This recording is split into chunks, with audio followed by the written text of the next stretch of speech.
mean, a lot of times when you want to move forward in a job, you position yourself in a level of excellency so that the company can bring you on board and take you to the next level. So we're doing those same initiatives for not only our children, but for our adults. And you want to find as many opportunities as you can to position them for greatness. And I believe that that's what we should do. Absolutely. And just to talk a little bit more of my story, because I'm a little amazed by my son. I'm touched. I mean, but in the beginning, your son is a genius. Well, I like to think so. But in the beginning, I mean, we were mourning what the diagnosis said, and we were scared. And he developed a gift of playing the guitar. And now he plays with the band Blue Spectrum. There's another member in the band who also has autism, our keyboardist, and they play all around Ohio. They play all around Columbus, and he's even played in San Antonio, Texas.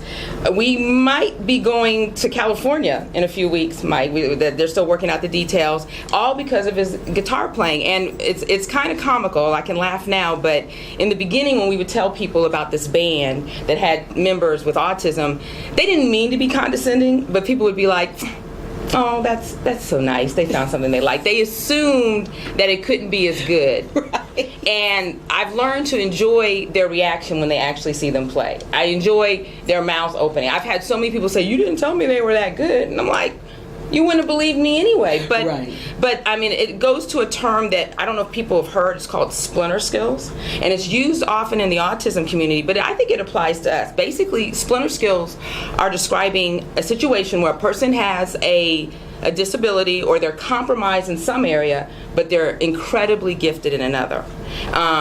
Think like Stevie Wonder. I mean, there's tons of examples, and if you broaden it, doesn't that apply to all of us to a certain extent? Absolutely. I think that one of the things, I mean, I know you downplay your son, but I think that's why I say that they're hidden geniuses. Mm-hmm. One of the things that I found out about my son is that our sons have no problem with repetition and practicing. And your son will spend hours and hours and hours of practicing. And what happens? The more you practice, the more excellent you become. And in him doing so, I mean, your son doing so, and actually, like I said, your son is my son's mentor. And your son doing so, it sparked in people a work ethic that a lot of people don't have. And that's the amazing thing about having children that have a disability. There's unique gifts and talents within them that will spark. I mean, it caused me to look at my own work ethic. I was looking at my son, I'm like, oh, I might be lazy. You know, I mean, a lot of people don't think about, you know, that they look at this child that might have a disability or adult that has a disability and they're like, oh, but when they show you the exceptionalness of themselves, right. I mean, look at what Zane does, and just a Blue Spectrum period. It's just an amazing, amazing thing, and we have to think differently about what we do and resources. That's why it's needed. The resources are needed so we can pull out the greatness in our community. Right, across the board. Absolutely. Like you said. And like I said, we all have weaknesses and strengths, so we need to emphasize all of our strengths. Right. I mean, I don't know what someone with autism might cure cancer. I don't know. Their brains operate a little bit differently. There's a television show about a doctor that had autism. Amen. They can. So, I mean, we don't want our kids for any reason to slip through the cracks, whether it's a disability, whether they're not getting the appropriate education, but it's something we really need to focus on. Mm-hmm. So, well, I have a question. It's kind of an extension of my earlier question. Yes, ma'am. Do you remember the emotions when you first got the diagnosis? Absolutely. Well, okay, so let me tell you, the difference between you and I is that you knew what that meant. So I did not. So the doctor said, oh, he has autism. I said, oh, okay. Now, autism sounded like musical components in my head, and I said, oh, so he's gonna be, you know, I didn't know. It wasn't until I kind of researched it, and he was just giving me information regarding it, that I realized I am a unique thinker. So I'm like, oh, these are all his strengths. Oh, okay, when somebody gets on his nerves, he screams.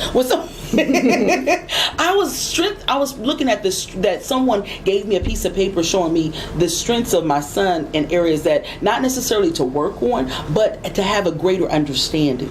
When he was playing with his peripheral vision, we take our peripheral vision for granted.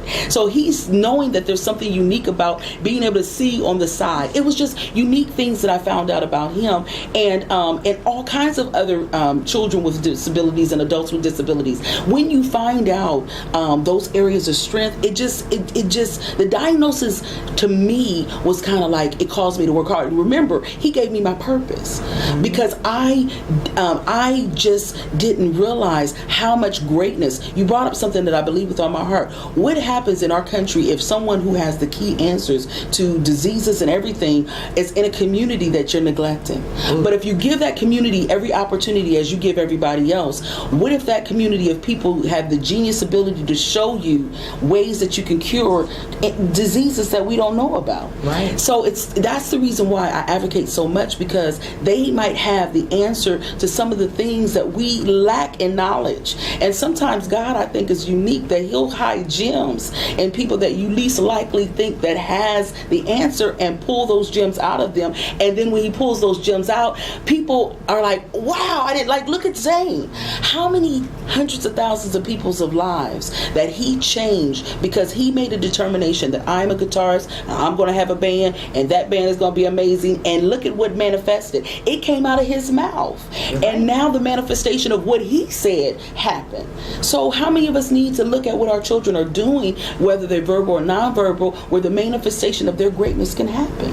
Absolutely. And I mean, and you touched on the story. I mean, my husband and I are not musicians, so when he first expressed interest in the guitar, we thought it was cute and we thought it was nice, and we did get him a guitar for his birthday a few months later, but we didn't pay any attention to it. And he went up in his room for 2 years and taught himself how to play.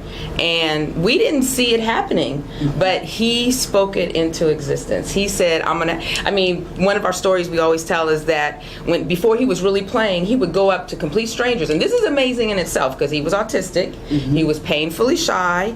He didn't talk a lot, but he would go up to grown folks in Guitar Center and say, "You want to be in my band?" And I would be mad, because I'd be like, "You don't have a band. Stop." Well, he has a band. And he has a band, that's doing amazing. They've been on the biggest platforms in our city. And he's traveling all over the world. I mean, but the thing that I have to give a hat off to you, and the reason why I respect you and Gene so much, is because of the fact that y'all did not deny him his gift. Y'all let him play in that room for 2 years. But look at the manifestation of y'all letting that happen, because y'all took the initiative and said, "Listen, I'm gonna go out and get a guitar for him." And then you turned around and got him a guitar, and now he is playing so excellently that the greats are looking at him like, wow, at such a young age, he is doing an amazing job with the guitar. And so it's kind of like those parents, how many times you hear your children say little things and you neglect it, you ignore it. And I'm just trying to encourage parents that's listening to today. You neglect it, you ignore it. My son did the same thing. He asked for a guitar. Well, I'm quicker as a mom. I ran out right then. Got him a guitar, and he started playing, and I'm looking at him like, and just like you said, there's unique gifts and talents that are hidden in all of us as people that we have to take the time out to manifest and make it brilliant. So now, your baby, wow, yeah. It is amazing. But you know what? I had to learn too. And I remember when Zane was about 14, that's when a lot of changes came to pass. And it was a tough year. It was a tough age, because he was realizing he was different, and he was having that trouble fitting in socially. And basically we didn't see this coming. And it took a friend of mine who, she just asked me one day, she goes, "Does Zane know he's autistic?" Now, he was 14 at the time, and I was kind of confused, and I had to think about it, because I was like, well, we talk about it all the time. But then I realized I don't talk about it with him. Right. So we talk around him or over him. And I mean, it sounded like a simple question, and then she followed it with, well, that's how God made him, so why doesn't he know? That's which right. blew me away. And you know what? I didn't run home and talk to him, because I was scared. I was scared of the effect on him emotionally, and I had to build up to it, but I finally did. And it wasn't like a big rainbow came out at that moment. I had to talk to him for probably a few weeks, and he spent some time, everyone he would meet, he would ask if they were autistic. And he said, "Are you autistic?" Because I'm autistic. So he was trying to wrap his mind around it. And it was really painful at the time to admit it. I had those same issues. But now, years later, I'm so grateful I did that. I'm so grateful I got the support and the acknowledgement and the advice to do that, because now it's not a big deal. And when we talk about it, because sometimes he'll say, "I wish I didn't have this." And I'm like, well, everybody has something they deal with. And that's how you would talk to any child. about any issue. And I'm just grateful. So now we talk about it on the radio, on stage, everywhere, and it's no big deal. That's right. And he has self-love, and the music has just transformed everything. I think the thing he loves the most about the music is he's able to connect. I mean, he definitely had that problem. He always wanted to connect with people, but I remember when he was little, he would walk up to people and stand next to them quietly while they were talking, but he didn't know how to start a conversation, and you could just see his struggle. And now, because he plays that guitar like that, he connects with people. So I am just so grateful. I'm so grateful. There's so much out there. I want to make people more aware of all the different support. We're going to talk about those further in other shows, and we're going to get a word from our sponsor real quickly. You know, I want to just say, you know, that's just so unique and so awesome that you as a parent, we do have to become vulnerable as parents. Some parents think they're the superhero and they have all the answers. And so it's awesome that you're that type of parent. So you really inspire me. Thank you. Well, I want to talk a little bit about one of our sponsors, City Talk. We're part of the Believe 614 and City Talk family. And you can join City Talk Nation and follow us for more videos, behind-the-scene footage, and your chance to win prizes. If you want more information about this, go to www.citytalknews.com. So, well, what other things are you thinking about? Other things have helped you deal with the issue with your son and the autism diagnosis? My son, well, here's the thing. I was not a person that was new to disabilities. My very best friend was deaf. When I was growing up, we had our own little sign language. So with him coming along was something that was, you know, really unique.